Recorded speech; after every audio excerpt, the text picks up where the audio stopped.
I spent most of my childhood feeling scared and hiding. Hiding from angry adults. The day that they had come to take us away was January 15th, which is my little sister's birthday, and she was 11 years old at the time.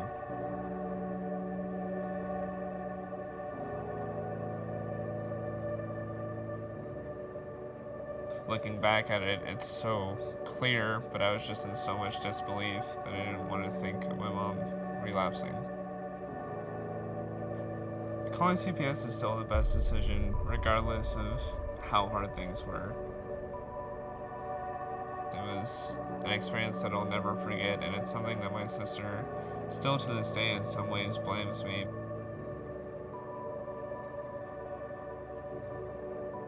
In 1 year, I was in 4 different high schools. School was probably the most challenging aspect of my life. It felt like a waste of time, quite frankly. I mean, I went into foster care when I was 12, and none of it felt relevant.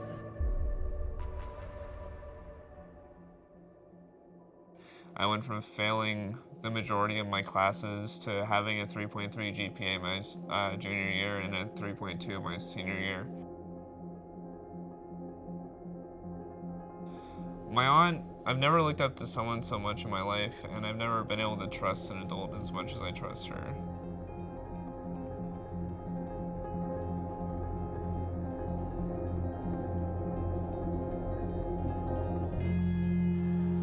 I think by the time I met Sister Peter, most folks thought I was a lost cause. I was so angry.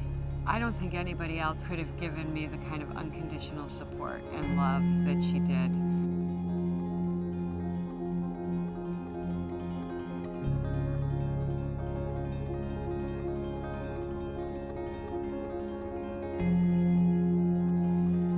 I know exactly where I would be had I not had Sister Peter, and I would have ended up where a lot of my friends ended up. On drugs, or in jail, or more than likely, probably dead.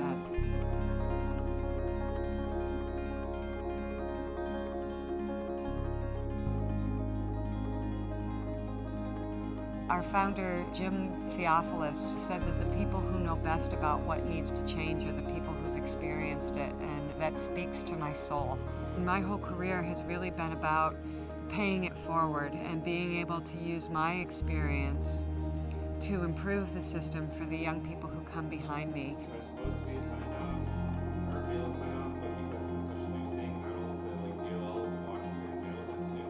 So the criteria for being a caring adult is being an adult that cares.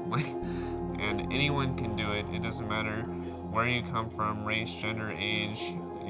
If you want to care for someone, you're capable of caring for someone. And it makes a phenomenally large difference. Before I found Sister Peter, I was just completely lost. I think if you go to any prison in this country, you'll find a lot of people who don't have that connection. Sister Peter helped me find my voice. I felt empowered and strong, and my opinion mattered. And that's what Mockingbird does. You know, there's absolutely no reason that we should have homelessness and problems with foster care in our society. We know the solutions, and elected officials need to hear from people. They need to know that there's public will to end homelessness. And my God, the Mockingbird young people, nobody does it better than them.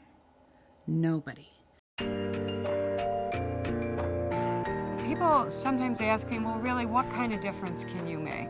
I just went through this last legislative session, and I watched our young people advocate for major pieces of reform.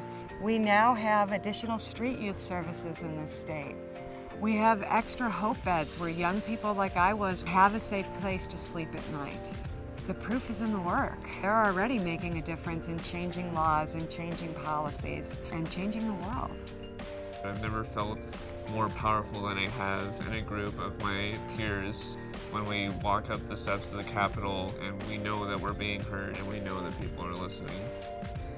A relatively small number of youth, I think it was only about 400 kids trained by Mockingbird Society, changed the way Washington state government will work forever. They established the Office of Homeless Youth, and that'll change the way we deal with every possible program, dollar, leader, volunteer that deals with youth and foster care and youth homelessness. So they did that, and now I think it's time for us to stand up. Everyone has a chance to be successful regardless of how negative their situation is growing up, and just finding someone to show them that chance is the most important thing adults can do.